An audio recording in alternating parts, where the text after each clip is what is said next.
God. Ask God. Hi Scott, this is Rene from Germany. Thanks for your show. It's really very cool. So my question is related to hijackers, but from a different perspective.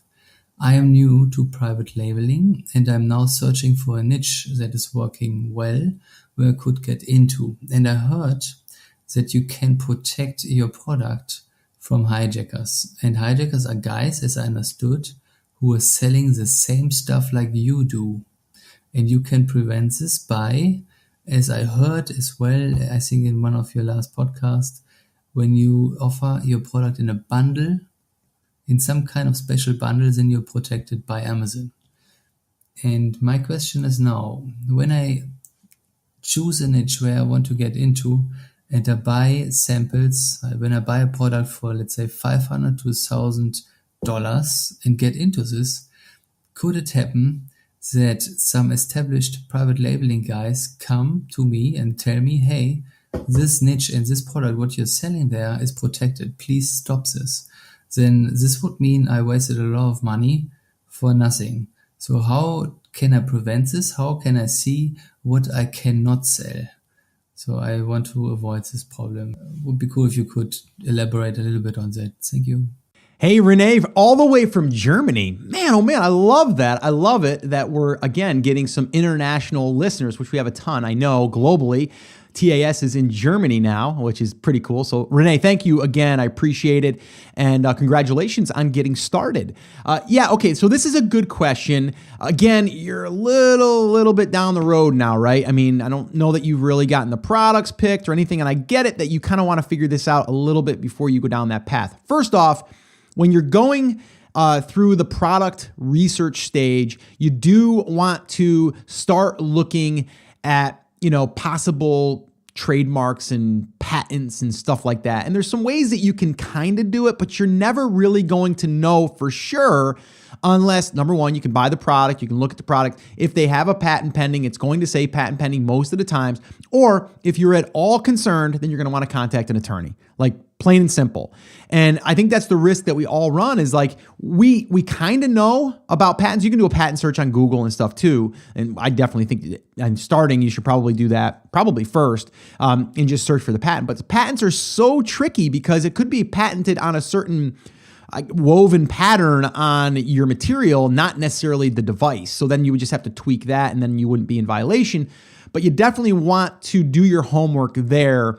I always like to look at products that I know just by looking at them that it's not a major brand or it's not a brand that is ripping off the main brand. So you got to kind of use your head there a little bit and do a little deep dive there and say, you know what, this garlic press, it's got this unique shape and everything.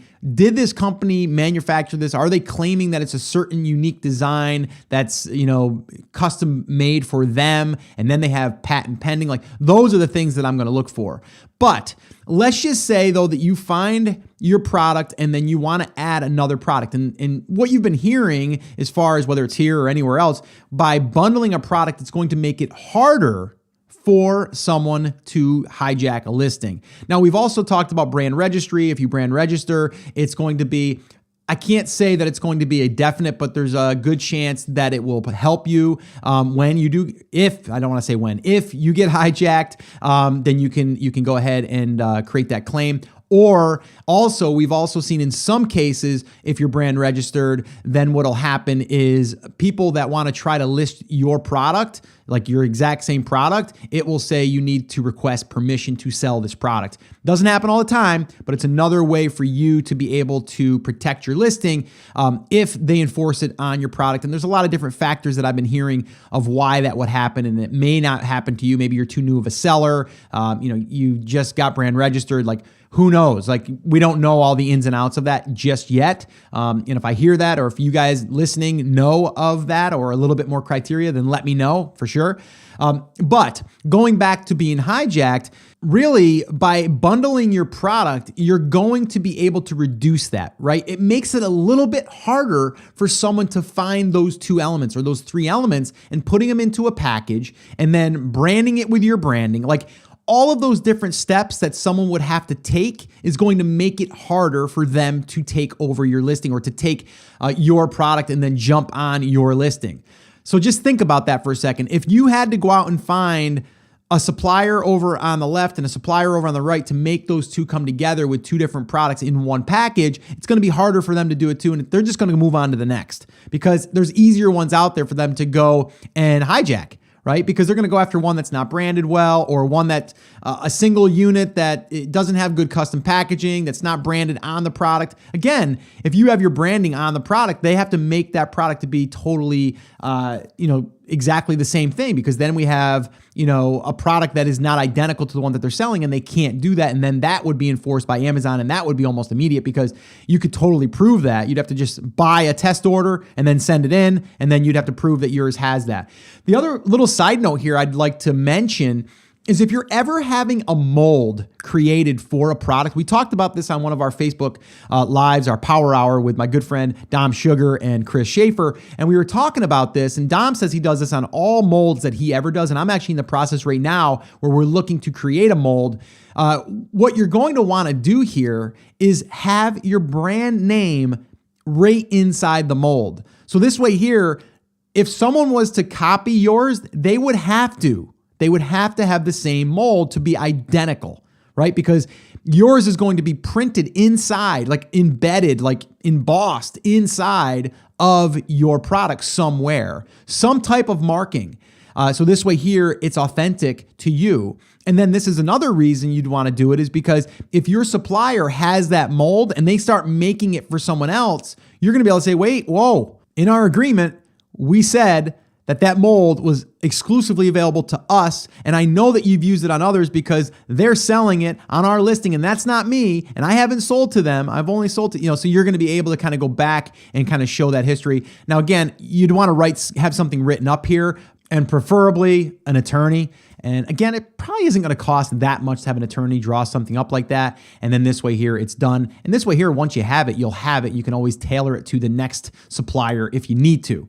So that's definitely something you want to do. And I know this isn't on, directly on answering your question, but it does have to do with how to protect your product. So I kind of wanted to address this as well. But Renee, what I would do is I would say definitely do your research on the products that you're selecting. And then secondly, if you are going to bundle them, that will help you when it comes to people jumping on your listing, because it's going to make it harder for them to do so. So hopefully that helped you. Good luck. Keep me posted. And guys, if you have a question that you want me to answer on an upcoming Ask Scott session, head over to theamazingseller.com/ask. And you can ask a question. And then, of course, if you want to download the show notes or the transcripts, you can head over to theamazingseller.com/325, and you can grab everything there. Well, hey there. Thank you so much for listening to that episode of Ask Scott. Now, that was just a highlight from one of our full episodes where I generally answer 3 to 4 questions on a podcast. If you want to go back and listen to all of the past archives of not just the Ask Scott session, but all of the full episodes where I do interviews with top Amazon sellers, people starting from scratch and building a business, if you want to listen to any of those episodes, head over to theamazingseller.com and you can find all of that over there. You can also find details there on how you can ask your own question and get it aired on an upcoming Ask Scott session and possibly see it here on YouTube or just on the podcast. All right, so definitely head over to theamazingseller.com. There's tons of resources over there for you to be able to build your e-commerce and Amazon business. So definitely go check that out. Now, I just wanted to remind you one thing before I let you go. There's a lot of information out there and some of it is really, really good. What I want you to remember is you have to not just consume the information, you have to actually apply that information. So take this information that you learned here today and apply it to your business. And this way here, you can get results. As my shirt says, I wear it almost daily. Take action. We'll see you guys.